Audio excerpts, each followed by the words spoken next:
It is a Confession Tuesday. Logo Life coach Rebecca Silence is in studio. Good morning once again. Good morning. So, do I say belated Merry Christmas? I mean, I've already wished you Merry Christmas. You did. But it's that awkward time. Right. It's the in-between. most stressful and awkward time of the year. Happy holidays. That's what we'll say. That works. Man. That works. InspiredResultsCoach.com is the website. There's one spot left for the Women's Retreat Weekend. We have one spot left, and the Women's Weekend will be completely sold out. I'm so excited. We've got January 15th, 16th, and 17th in Fairhaven, New York, the second annual Inspired Results Women's Weekend. It will be an incredible opportunity for anyone who knows what they want in 2016 and then just doesn't necessarily know how to make that happen for themselves. Awesome curriculum. We'll have Reiki, individual Reiki sessions for every woman. I don't know what that is. It's energy work. Pretty powerful stuff. Yeah. I had Reiki all through my chemo treatments to help me just kind of clear out the garbage. And Reiki is a very powerful, awesome thing that we will have this year. Love it. Yeah. And it's above and beyond just that. I mean, what you guys offer for this Women's Weekend really is absolutely is incredible. It's the best of everything I've learned. I've done well over 60 seminars and retreats as a participant myself. And that's where the magic happens. Coaching is powerful.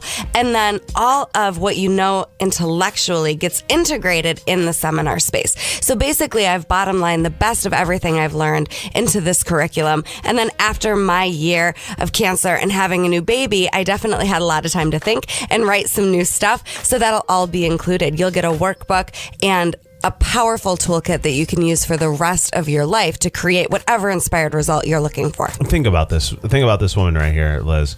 Within the last year, not only did she give birth to an amazing child, but she battled and beat cancer. I know. All the same year. That's crazy. Dropping a hat. Boom. Yeah. Drop the mic. Drop mic. Yeah. Them.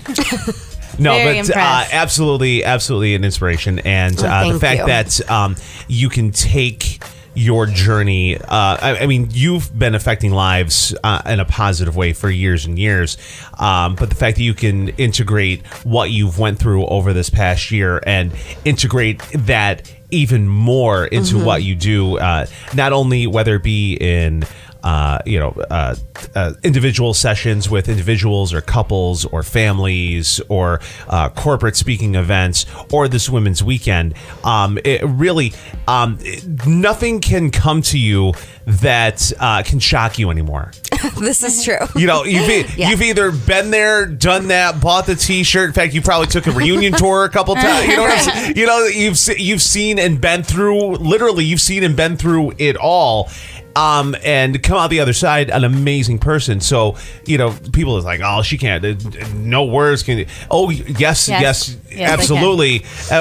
Rebecca knows. Yes. You know what I'm saying? And I'm saying that as a compliment, I guess. And hi. Hi. No, I really appreciate it. And, you know, I do want to make it clear that I have to use the tools that I teach. My life isn't perfect. It's not drama-free. And with these tools, I'm able to get through whatever comes my way in a way that I can come out stronger and better for these things having happened. And I want to teach that. I want everyone to get that whatever's happening to you is a gift in some way. And I want you to really get that, not just on an intellectual level. So yes, there is one spot left at my weekend. I would love to have you join me. Get in touch with me right away if you're interested through InspiredResultsCoach.com. That's right. InspiredResultsCoach.com. I just want to talk about, and I know this is what a lot of the weekend is going to be that we're talking about. But there's a lot of, it's the new year, new me. 2016 is going to be my year. But the people that say that are the same people that said that 2015 was going to be their year, and they're still there bitching. So what's a good way to kind of get over that hump? Like, there's a lot of people that are like, I'm making, you see it on Facebook all the time. I'm making the change right now. I'm doing it right now. And then a week later, they're doing the same stuff. Yeah, it's right back to where they started. It's not necessarily realizing what you want, because I think a lot of people like have ideas of what they want, but But a lot of people don't. On the first bump, they seem to get sidetracked and like just give up. You know what I'm saying? I do. Yeah, I think a couple of things happen that will steer you in the direction that you don't want to go. The first one is when you're focusing on what you don't want. And I think it's much easier for people to identify what they don't want. Like, I don't want to be broke anymore. I don't want to be overweight anymore. I don't want to be single anymore. People are easily able to focus on those things, but then that energetically kind of gives you more of the same of what you don't want. So when I ask people in my office what they want, I will be honest that more often than not, that's a really difficult question. Sure. It's hard for people to think about what they want if there were no obstacles. And that's the way I present the question. Like, if there wasn't any problem with time or with money or with people supporting you or not, what would you want? And the Spice Girls made a career out of it. Tell me what you want, what you really, really want. Absolutely. So I want everyone to be focusing on what you do want instead of what you don't want. That's the first thing. And then I really am not about New Year's resolutions. I'm about every single day as an opportunity for something more, something better. Every single person right now towards the end of 2015 has an opportunity to almost inventory. How did 2015 go? What worked? What didn't? What's missing? That would be an awesome journaling exercise for anyone who's listening right now to do. What worked this year? What didn't work this year? And what's missing moving into 2016? And then another thing that people do that will absolutely not get them the results that they're looking for is they focus on things that they think they should have instead of things that really excite them. So if it's something that you... Say that again. So a lot of people focus on what they think they should have based on, this will get me approval or this will complete me in some way. And, the bank account, the scale, whatever it is that you think is going to make your life better, in my experience, is never the answer. I want you to look at your goals almost like they're frosting for your life. But you're complete already. Everyone out there, you're complete right now. So I want you to pick your goals to enhance your life, understanding that you're complete already. If you're picking these goals to complete you, that is just, it's going to keep you feeling empty. It's not going to actually fulfill you. That happens a lot of times with celebrities. Yeah, you see that all the time. Absolutely. Like the rock stars are like, I thought if I were just to get signed, I feel I would make it. I felt like if I could sell out tours, I feel like I would make it. And then you hear, talking to them, and they're like, it never completed me, and it's an internal thing. Absolutely. So that is something that a lot of people say they want, this idea of being fulfilled. And then if you're chasing after things to complete you, that fulfillment can never come. So be really careful when you're picking your goals. I don't want it to be something you think you should do. I want it to be something that actually excites you. I want it to be something that you're inspired about, that it's exciting, that it's fun and easy. A lot of people think that their goals need to be hard and that it needs to be a lot of hard work.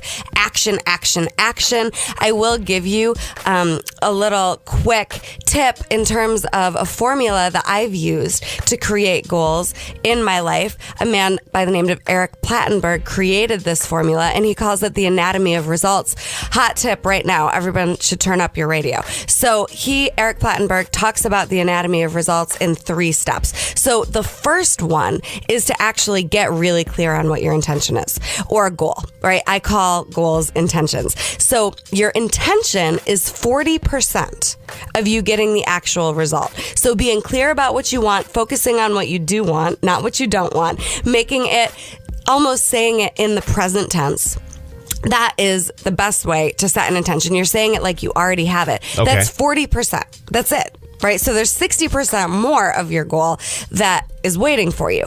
The next is action. So we have intention, and then we have action. Most people think they need like 90% action, right? That it's all tasks, that it's all to-do lists. Sure. Guess how much action is? 20? 30. 10. Wow. Oh. Okay. Yeah, you were close. Yeah. A lot of people really overshot that. But it's I know you. 10%. Yeah. Right. We've hung You've out, worked yeah. with me for years and Yeah, years. yeah. So action is only 10%. And action needs to be easy and it needs to support the actual goal. So when you're clear on what your goal is, you can start asking yourself, are my action steps getting me closer to the goal or are they taking me farther from it? You're working smarter, not harder. Absolutely, Right. absolutely. And it should be easy. If it's not, something's off. So intention is 40%, action is 10, and then 50% of you actually getting the results that you're going after have to do with your emotional state.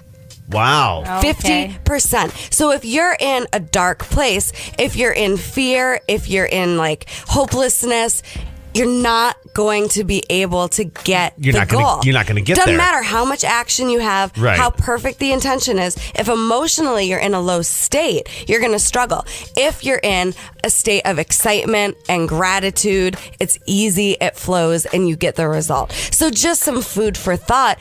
Don't worry so much about action. Don't worry so much about forcing your goals or picking goals that you think you should have. Pick goals that you're really excited about and then set yourself up to win. I want it to be an achievable goal. Like if it's a weight loss goal, start with 10 pounds. Even if you want to lose 50, make it so that you actually can build momentum by achieving these small attainable goals and make sure it's something that you're excited about. And just consider the possibility that every day is a fresh start. A New Year's resolution is awesome and it isn't necessarily sustainable. So I want you to get what you want. I want it to last. I want you to have success. So do that homework assignment of inventory for 2015. What worked, what didn't, what's missing, and then pick a goal for yourself just for right now. Don't make it a New Year's resolution that you're actually excited about. Make sure you're clear about what you want, not focusing on what you don't want, and see what happens. Local life coach Rebecca Silence, inspiredresultscoach.com. It is Confession Tuesday. There is one spot left, ladies. There is one spot left for this ladies retreat weekend that is absolutely life-changing. Inspiredresultscoach.com for all of the details on that. And have a happy and safe New Year. Happy New Year, everyone. And tell the family I said hello. I absolutely will. And we'll talk to you next week. Wonderful. All right, we're going to break, come back. It's Big Papa Ben in the morning here on Kiss FM and a Confession Tuesday.